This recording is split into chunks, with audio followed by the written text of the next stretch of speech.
नमस्ते प्यारे बच्चों। हिंदी प्रथम भाषा कुमार भारती के शीर्षक नाम चर्चा भाग 2 के इस वीडियो में मैं आप सभी का स्वागत करती हूँ। प्यारे बच्चों, पिछले वीडियो में हमने ये देखा कि हिंदी कथा साहित्य में किस तरह से गतिरोध आ रहा है, और गतिरोध अभी ही नहीं आ रहा, पहले भी आया था और ऐसे आते होंगे और भाषाओं में भी। लेखक कह रहा है कि इसके बिना कोई काम रुकता नहीं है, सब काम चलते हैं। लेकिन लेखक बता रहा है मुझे बहुत समस्या हो रही है, क्योंकि जब कोई मुझसे नाम पूछने आ रहा है तो मेरे पास कोई अच्छा नाम नहीं मिल रहा है। कथा साहित्य में गतिरोध तो आया ही है। अगर मान लो कुछ लोग लिख भी रहे हैं अपने कहानी, उपन्यास या नाटक, तो उसमें यह या वह कहकर संबोधित कर रहे हैं। अब बता रहे हैं कि जो लोग नाम पूछने आ रहे हैं, आज पहले के लोग तो थोड़ा सरल होते थे, आज के लोग तो इतने ऐसे हैं कि उनको यह या वह कह दोगे तो मान लेंगे। लेखक बता रहा है कि वो इतना सारा नाम मैं बताता हूं तो मानते ही नहीं है, उसका ही अर्थ लगाने लगते हैं। तो क्या यह और वह लेकर वो मानेंगे? नहीं मानेंगे। लेखक बता रहा है बहुत बड़ी समस्या है। तो प्यारे बच्चों, आइए दूसरे अनुच्छेद से देखते हैं कि किस तरह से लेखक के मस्तिष्क में एक टोटका आया। किस तरह से लेखक के मस्तिष्क में एक टोटका आया कि जो कलकत्ता से कहानियां आती थी बनारस में बांग्ला भाषा में, लेखक ने क्या किया, उसी का हिंदी रूपांतरण कर दिया। तो कुछ नाम लेखक को मिल गए। आइए हम इस पैराग्राफ में इसी को जानते हैं। आइए बच्चों, नाम चर्चा भाग 2 का मुखर वाचन करते हैं। मेरे मस्तिष्क में एक साहित्यिक टुटका आया। मैंने सोचा, कथा साहित्य में गतिरोध आने पर भी तो आखिर हिंदी कहानी पत्रिकाओं का संपादक अपना कार्य किसी प्रकार चला ही रहा है ना। कैसे चलाता है वह? थोड़ी सी छानबीन से पता चला कि कोलकाता और बनारस में बहुत दूरी नहीं है। बस कोलकाता से बांग्ला कहानियां बनारस में आ जाती हैं। मैंने हजारों लाखों बांग्ला नामों को पीट पीट कर खड़ा किया और खड़ी बोली के नाम बना लिए। इस बार प्रादेशिकता आड़े आई। मेरे भाई बंधु मित्र तथा अधिकांशतः पड़ोसी पंजाबी हैं। दूसरे प्रदेशों के लोग मेरा पंजाबी अक्खड़पन कम ही सहते हैं, इसलिए अधिक निभती नहीं। एक कश्मीरी मेरे पास आए। कश्मीर बहुत सुंदर प्रदेश है। फिर उनकी बिटिया कश्मीर के सौंदर्य से भी अधिक प्यारी थी। उस बच्ची का नाम कुछ ऐसा ही होना चाहिए था जिसमें कश्मीर का सारा प्राकृतिक सौंदर्य साकार हो सके। मैंने क्षमता भर परिश्रम किया, किंतु किसी भी नाम से उन्हें संतुष्ट नहीं कर पाया। अंततः उन्होंने ही कहा कि यदि मैं कोई नया नाम नहीं दे सकता तो उनके सोचे हुए नाम का हिंदी में कोई अच्छा सा पर्याय दे दूं, जो कि उस बच्ची का नाम रखा जा सके। मैंने उनकी बात मान ली। इसमें मुझे कोई परेशानी नहीं थी। मैंने उनका सोचा हुआ नाम पूछा। रोजलीना, वे बोले। इसमें कश्मीर का सौंदर्य, कश्मीर के गुलाब का सौंदर्य सब कुछ आ जाता है। वैसे पंडित नेहरू भी कश्मीरी थे। वे अत्यंत भावुक हो उठे। रोजलीना शब्द से ही हमारे बेबी का चेहरा आंखों के सामने घिर जाता है। नाम तो सुंदर है, मैंने स्वीकार किया। बस कठिनाई इतनी है कि नाम अंग्रेजी में है और हमारे रिश्तेदार इसे हजम नहीं कर पा रहे हैं। आप हिंदी या भारतीय पर्याय दे दें, उन्होंने कहा। मैंने बहुत सोचा, शब्दकोश उलट पलट डाले और तब खोजकर उनको रोजलीना का पर्याय दिया, गुलाबो। प्यारे बच्चों, आइए परिच्छेद से संबंधित कठिन शब्दों के अर्थ जान लेते हैं। शब्दार्थ उसमें आया था लेखक के मस्तिष्क में टोटका आया। टोटका यहाँ टोटका से संबंधित है। टोटका का संबंध है विचार या तरीके से, कि लेखक के मन में एक विचार आया। विचार। अगला है निभना। लेखक कह रहा है ना कि दूसरे प्रदेशों के लोगों से मेरी कम निभती थी। निभना तो निर्वाह करना। निर्वाह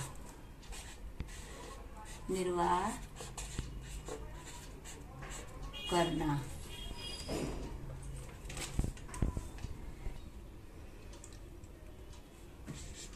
साकार होना, साकार मतलब मूर्त होना या स्थूल रूप से मूर्त होना।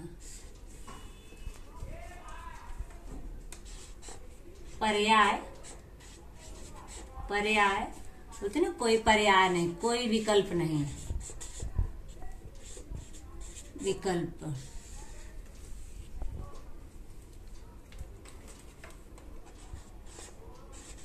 हजम होना, हजम होना, पच जाना, पच जाना।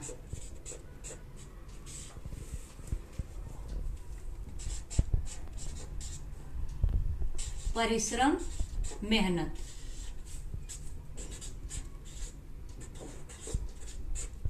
मेहनत।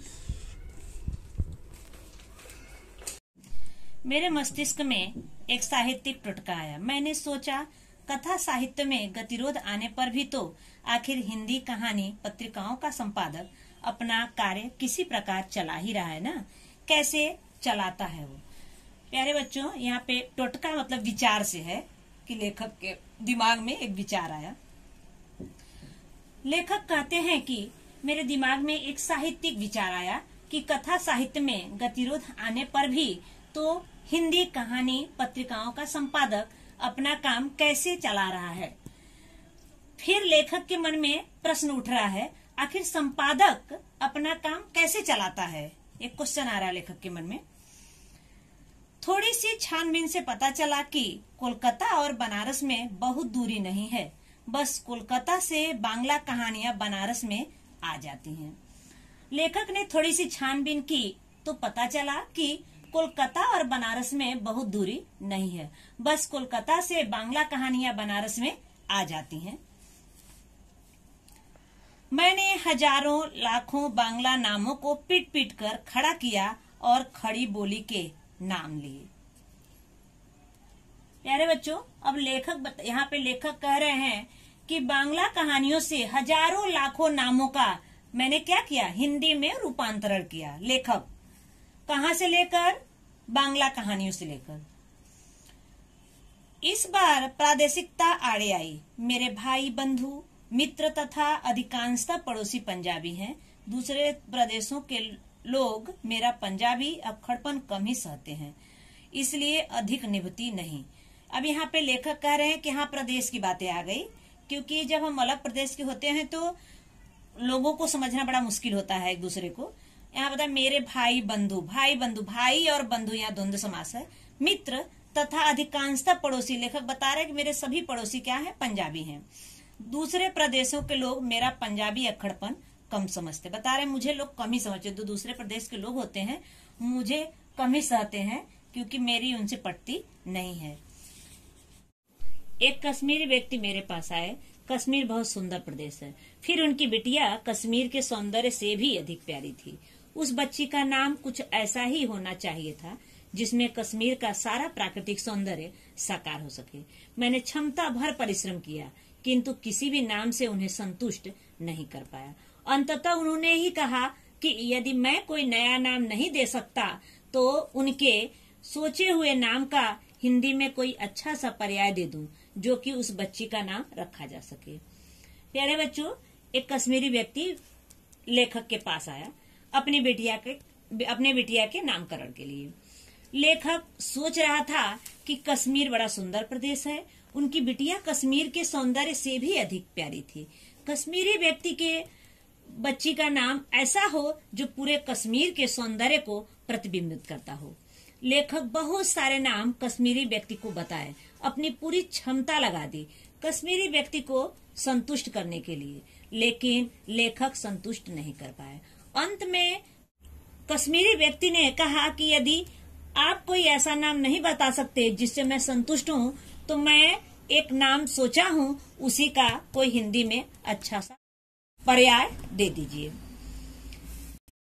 मैंने उनकी बात मान ली, इसमें मुझे कोई परेशानी नहीं थी। मैंने उनका सोचा हुआ नाम पूछा। लेखक उनकी बात मान ली, लेखक को कोई परेशानी नहीं थी। लेखक ने कश्मीरी व्यक्ति से नाम पूछा। कश्मीरी व्यक्ति ने बताया रोजलीना। वे बोले इसमें कश्मीर का सौंदर्य, कश्मीर के गुलाब का सौंदर्य सब कुछ आ जाता है। वैसे पंडित नेहरू भी कश्मीरी थे। वे अत्यंत भावुक हो उठे। रोजलीना शब्द से ही हमारी बेबी का चेहरा आंखों के सामने घिर जाता है।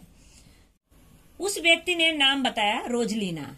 लेखक को भी वो नाम बहुत अच्छा लगा, क्योंकि उस नाम में कश्मीर का सौंदर्य, कश्मीर के गुलाब का सौंदर्य सब कुछ आ जाता है। वे बताए कि पंडित नेहरू भी कश्मीरी थे। कश्मीरी व्यक्ति नाम बताकर भावुक हो उठा और कहने लगा कि इस नाम से हमारी बेबी का चेहरा आंखों के सामने घिर जाता है, अर्थात बेबी की याद आ जाती है, पूरा चेहरा आंखों के सामने दिखने लगता है। नाम तो सुंदर है, मैंने स्वीकार किया।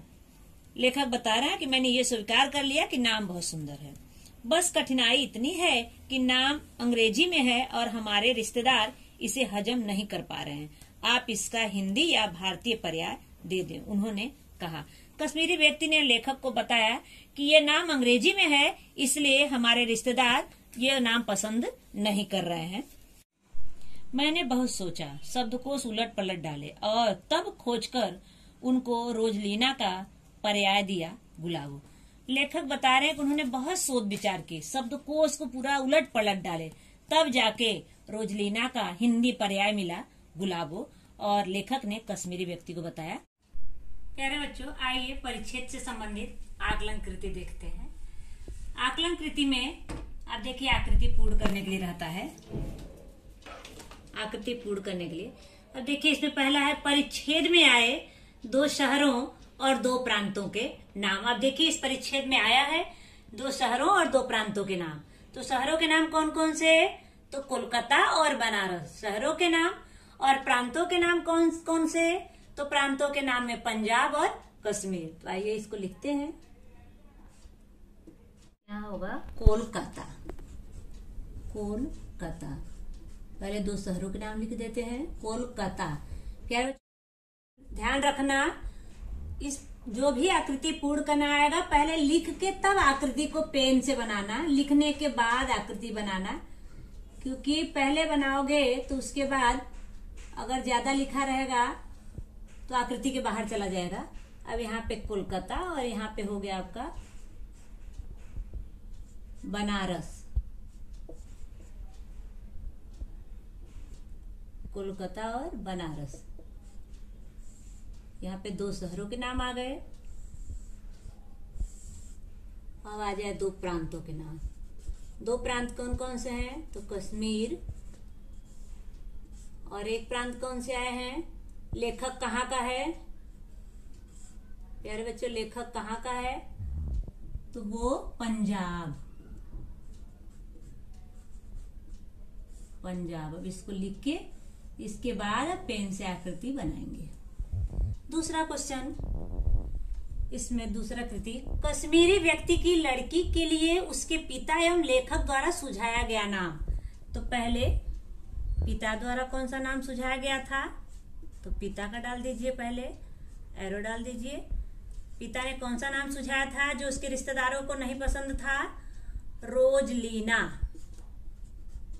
रोजलीना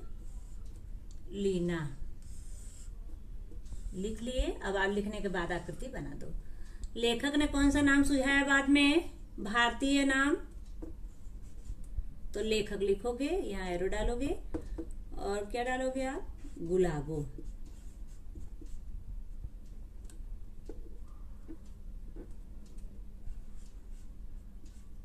गुलाबो लिख के हो गया, यहाँ पे आकृति बना दोगे। प्यारे बच्चों, तीसरा क्वेश्चन क्या है? उत्तर लिखना है इसमें। तो इसका क्वेश्चन है, लेखक के मन में साहित्यिक टोटके की, लेखक के मन में, लेखक के मन में साहित्यिक टोटके की, साहित्यिक, देखिए यहाँ पे प्रत्यय लगा हुआ है, साहित्यिक प्रत्यय है। साहित्यिक टोटके की, साहित्यिक टोटके की बात आने पर, बात की बात आने पर आने पर लेखक ने क्या किया? आने पर लेखक ने क्या किया? लेखक ने यह कार्य किया। कौन सा कार्य किया? यह कार्य किया। तो मैं आपको पढ़ा चुकी हूं कौन सा कार्य किया। तो जो कोलकाता से बनारस आती थी जो कहानियां, उसी का लेखक ने क्या किया? हिंदी में अनुवाद किया। लेखक के मन में उत्तर लिख देंगे इसका।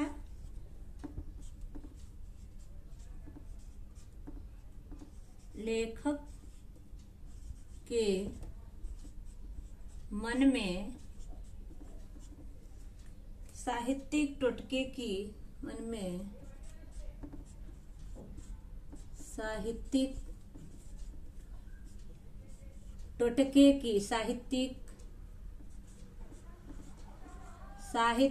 टोटके की बात आई तो, टोटके की बात आई तो लेखक ने बांग्ला कहानियों के नाम, आई तो लेखक ने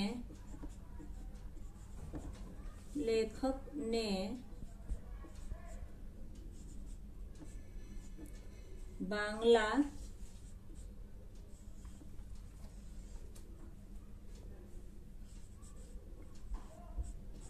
कहानियों के नाम लेकर हिंदी में रूपांतरण कर दिया। हिंदी में रूपांतरण कर दिया। प्यारे बच्चों, इसका दूसरा क्वेश्चन है उत्तर लिखने के लिए। लेखक कश्मीरी व्यक्ति की लड़की के विषय में यह सोच रहा था। क्या सोच रहा था?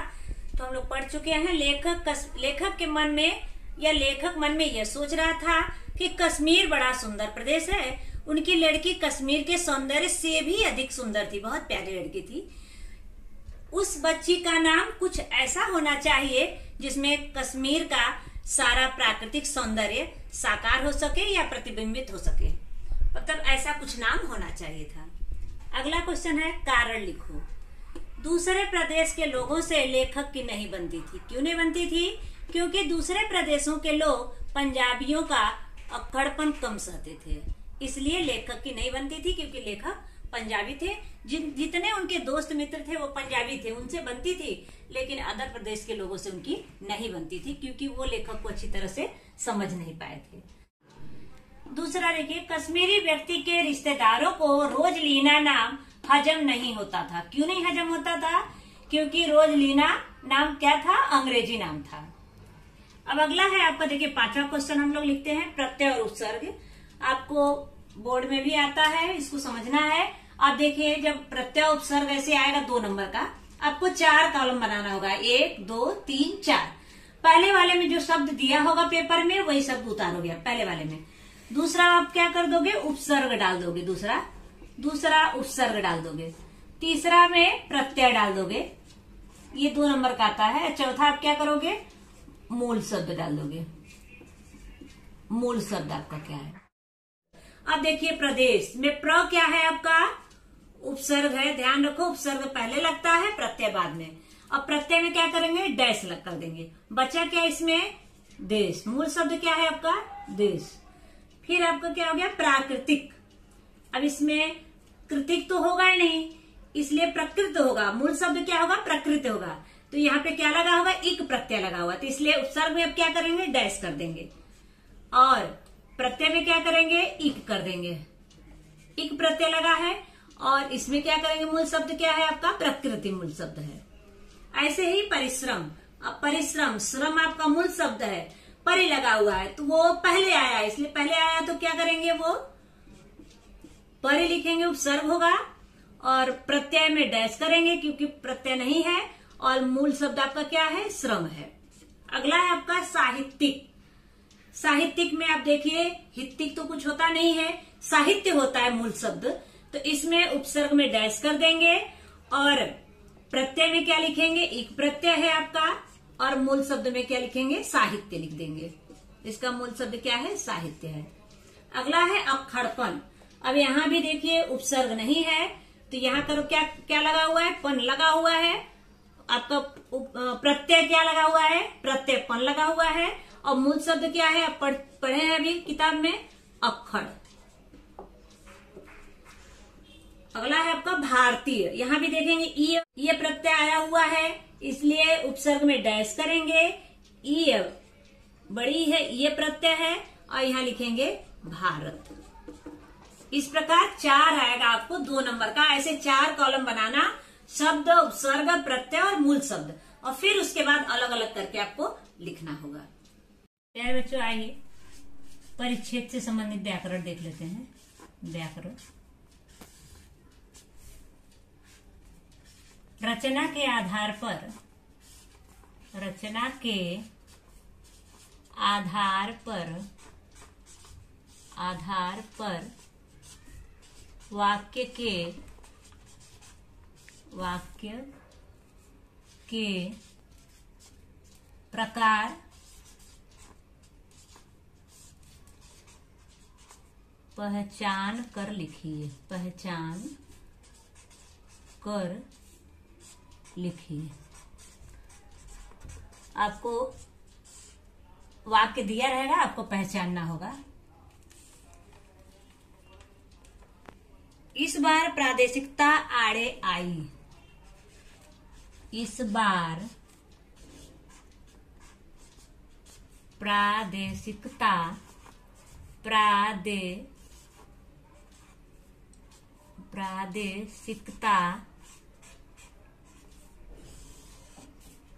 आड़े आई, आड़े आई। अब देखिए इसमें आपको पहचानना है कौन सा वाक्य, क्रिया कितना है, यहाँ पे देखेंगे क्रिया एक ही है आपको, ठीक है। इसलिए कौन सा वाक्य होगा, यहाँ पे सरल वाक्य होगा। कौन सा वाक्य होगा, सरल वाक्य होगा। दूसरा, ऐसे संकट हिंदी साहित्य में पहले भी आए हैं। ऐसे संकट हिंदी साहित्य में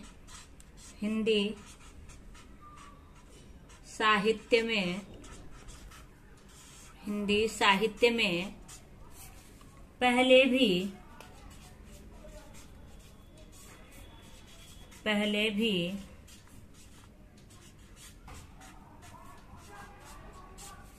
भी आए हैं और अक्सर आते रहते हैं। आए हैं और अक्सर आते रहते, और अक्सर आते रहते हैं,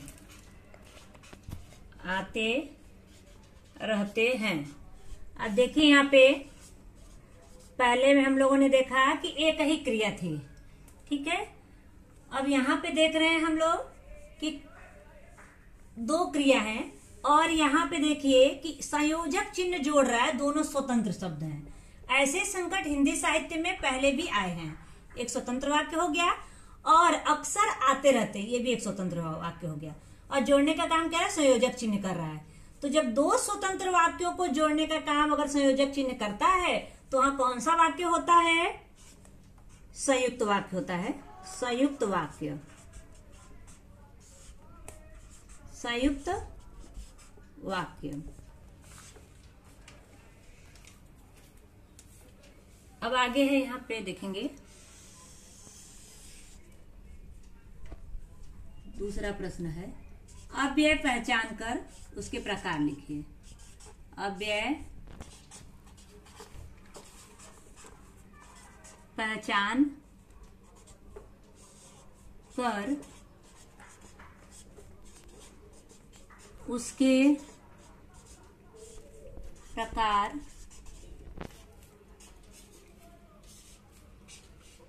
प्रकार लिखिए। अब देखिए अव्यय पहचानना है। यह एक भयंकर समस्या है कि बच्चे का नाम क्या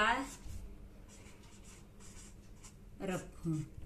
अब यहाँ पे देखेंगे, ये यहाँ भी देखेंगे दो शब्दों या दो वाक्यों को जोड़ने का काम कौन कर रहा है, की कर रहा है। ये से इसलिए कौन सा अव्यय हुआ, यह समुच्चय बोधक अव्यय। समुच्चय बोधक अव्यय, समुच्चय बोधक अव्यय। दूसरा है, दूसरा वाक्य कौन सा है, हिंदी में आते हैं तो अन्य भाषाओं के साहित्य में भी आते होंगे। लेखक कह रहा है कि अगर हिंदी साहित्य में आते, हिंदी साहित्य में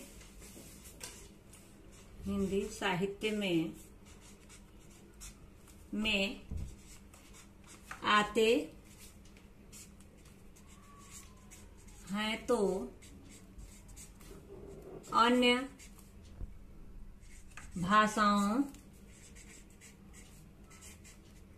अन्य भाषाओं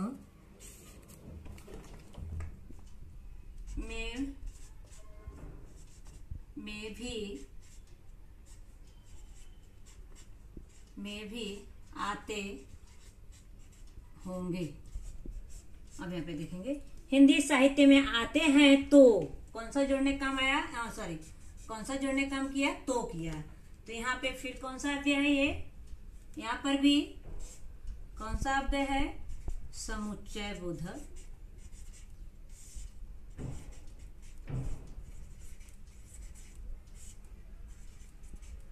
समुच्चय बोधक अव्यय। देखिए, हिंदी साहित्य में आते हैं तो अन्य भाषाओं में भी आते होंगे। यहाँ पे देखेंगे दो शब्दों या दो वाक्यों को जोड़ने का काम तो कर रहा है। यहाँ पर भी देखेंगे की किया था, तो यहाँ भी कौन सा अव्यय होगा, समुच्चय बोधक अव्यय।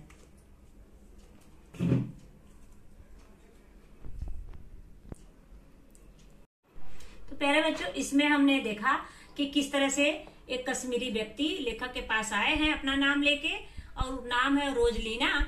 उनके रिश्तेदारों को ये नाम नहीं पसंद आ रहे क्योंकि वो नाम अंग्रेजी में है।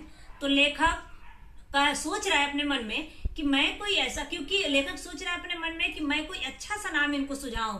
क्यों अच्छा सा नाम, क्योंकि एक तो कश्मीर बहुत सुंदर प्रदेश है और लेखक बता रहा है कि उनकी लड़की उससे भी कहीं सुंदर और प्यारी है। तो मैं कुछ ऐसा नाम रखूं जिसमें कश्मीर के प्राकृतिक वातावरण उसमें साकार हो सके, कुछ ऐसा ही नाम मैं दूं। तो लेखक नाम दिया उसको, हिंदी नाम दिया गुलाबो।